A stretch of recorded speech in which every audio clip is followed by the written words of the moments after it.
नमस्कार, team media expert पर मैं प्रिया दशहरा स्पेशल में आपका स्वागत करती हूँ। दशहरा को विजयदशमी भी कहा जाता है क्योंकि इस दिन बुराई पर अच्छाई की विजय हुई थी। भगवान श्री राम ने लंका नरेश रावण का वध किया था और बुराई पर अच्छाई की विजय की थी। और आज के स्पेशल एपिसोड में हम आपको यही बताएंगे कि क्या कहानी है दशहरा के पीछे, आखिर क्यों मनाते हैं हम दशहरा। तो चलिए जानते हैं। शारदीय नवरात्रि के समय 9 दिन मां दुर्गा का पूजन करने के बाद 10वें दिन रावण का पुतला बनाकर उसका दहन किया जाता है। दशहरा को विजयदशमी के नाम से भी जाना जाता है। दशहरा का पर्व हर साल अश्विन माह के शुक्ल पक्ष की 10वीं तिथि को मनाया जाता है। इस बार यह तिथि 25 अक्टूबर को है। इस दिन देवी जया और विजया की पूजा की जाती है। आइए जानते हैं क्यों मनाते हैं दशहरा का त्योहार और क्या है इसके पीछे कारण। कथा के अनुसार रावण ने देवी सीता का हरण कर लिया था। देवी सीता जो कि एक महारानी थी, जब उनका हरण रावण कर सकता था तो बाकी महिलाओं की उस समय क्या स्थिति रही होगी। नारी जाति के सम्मान और मर्यादा की रक्षा के लिए भगवान राम ने अधर्म और अन्यायी रावण को युद्ध के लिए ललकारा और 10 दिनों तक रावण से युद्ध किया। अश्विन शुक्ल 10वीं तिथि को भगवान राम ने मां दुर्गा से प्राप्त दिव्यास्त्र की सहायता से रावण का वध कर दिया। रावण का अंत 10 सिर वाले रावण का अंत था। इसे असत्य पर न्याय और सत्य की जीत के उत्सव के रूप में मनाया गया। रावण पर राम को विजय प्राप्त थी, इसलिए यह तिथि विजयदशमी कहलाई। धार्मिक मान्यताओं के अनुसार महिषासुर नामक एक राक्षस था जिसे ब्रह्मा ने आशीर्वाद दिया था कि पृथ्वी पर कोई भी व्यक्ति उसे नहीं मार सकता है। इस आशीर्वाद के कारण उसने तीनों लोकों में हाहाकार मचा रखा था। इसके बढ़ते पापों को रोकने के लिए ब्रह्मा, विष्णु और शिव ने अपनी शक्ति को मिलाकर दुर्गा का सृजन किया। मां दुर्गा ने 9 दिनों तक महिषासुर का मुकाबला किया और 10वें दिन मां दुर्गा ने इस असुर का वध किया, जिसके फलस्वरूप लोगों को इस राक्षस से मुक्ति मिल गई और चारों तरफ खुशी का माहौल हो गया। क्योंकि मां दुर्गा को 10वें दिन विजय प्राप्त हुई थी, इस कारण इस दिन को दशहरा या विजयदशमी के रूप में मनाया जाता है। दशहरा मनाने के पीछे एक कारण यह भी है कि इस दिन भगवान राम ने अत्याचारी रावण का वध किया था। ऐसा कहा जाता है कि भगवान राम ने रावण को मारने से पहले देवी के सभी 9 रूपों की पूरी विधि विधान के साथ पूजा की और मां के आशीर्वाद से 10वें दिन उन्हें जीत हासिल हुई, जिससे अधर्म पर धर्म की जीत के इस त्योहार को आज तक बड़ी खुशियों के साथ मनाया जाता है। ये तो आपने जाना रावण दहन के पीछे क्या है कहानी। अब आइए हम जानते हैं कि विजयदशमी के शुभ मुहूर्त के बारे में। विजयदशमी की पूजा का शुभ मुहूर्त दोपहर 1:12 से दोपहर 3:27 तक है।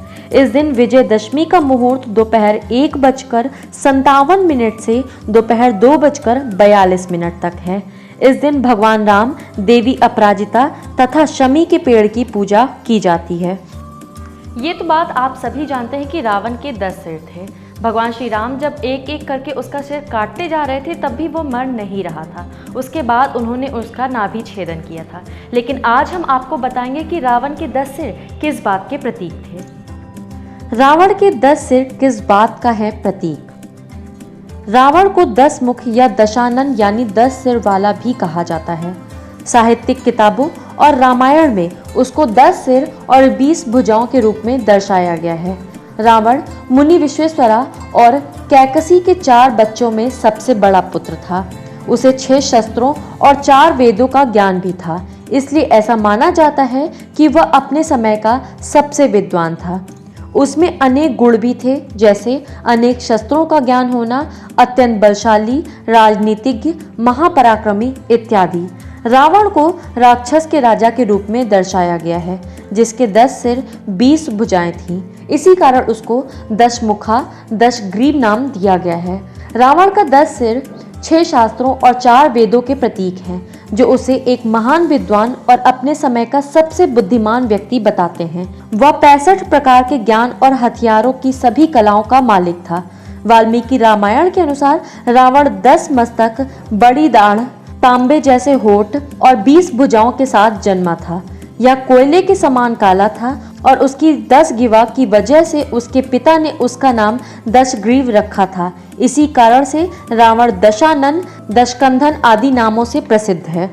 रावण ने ब्रह्मा के लिए कई वर्षों तक तपस्या की थी।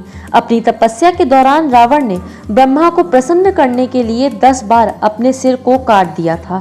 हर बार जब वह अपने सिर को काटता था तो एक नया सिर प्रकट हो जाता था। इस वजह से अपनी तपस्या जारी रखने में वह सक्षम हो गया। अंत में ब्रह्मा रावण की तपस्या से प्रसन्न हुए और 10वें सिर काटने के बाद प्रकट हुए और उन्हें वरदान मांगने को कहा। इस पर रावण ने अमरता का वरदान मांगा, पर ब्रह्मा ने निश्चित रूप से मना कर दिया, लेकिन उन्हें अमरता का आकाशीय अमृत प्रदान किया, जिसे हम सभी जानते हैं कि उनके नाभि के तहत संग्रहित किया गया था। भारतीय पौराणिक कथाओं को समझना काफी मुश्किल है। ये कथाएं एक और कहानी को दर्शाती हैं, तो वही दूसरी तरफ उन कहानियों के पीछे गहरा अर्थ छिपा होता है। रावण के 10 सिर को 10 नकारात्मक प्रवृत्तियों का प्रतीक के रूप में भी माना गया है। ये 10 प्रवृत्तियां हैं: काम, क्रोध, लोभ, मोह, मद, मत्सर, घृणा, ईर्ष्या, द्वेष और भय। ये सभी नकारात्मक भावनाएं या प्रेम के विकृत रूप हैं। देखा जाए तो हर क्रिया, हर भावना प्यार का ही एक रूप है। रावण भी इन नकारात्मक भावनाओं से ग्रस्त था। इसी कारण ज्ञान व श्री संपन्न होने के बावजूद भी उसका विनाश हो गया। अंत में यह कहना गलत नहीं होगा कि रावण के 10 सिर यह दर्शाते हैं कि अगर आपके पास जरूरत से कहीं अधिक है तो इसका कोई उद्देश्य नहीं है, अर्थात ये सब इच्छाएं विनाश की ओर ले जाती हैं। भगवान श्री राम मर्यादा पुरुषोत्तम कहलाते हैं। उन्होंने जो आदर्श हमारे सामने स्थापित किए हैं उन पर हमें चलना चाहिए। विजयदशमी का त्यौहार भी हमें यही सीख देता है कि हमें अपने अंदर के रावण का दहन करना चाहिए और हमेशा सत्य के मार्ग को ही अपनाना चाहिए। इसी के साथ आप सभी दर्शकों को विजयदशमी की ढेरों शुभकामनाएं और हमारे चैनल को लाइक और सब्सक्राइब करें और भी अपडेट आप तक पहुँचे इसके लिए आप बेल आइकन भी दबाएं। तब तक के लिए धन्यवाद।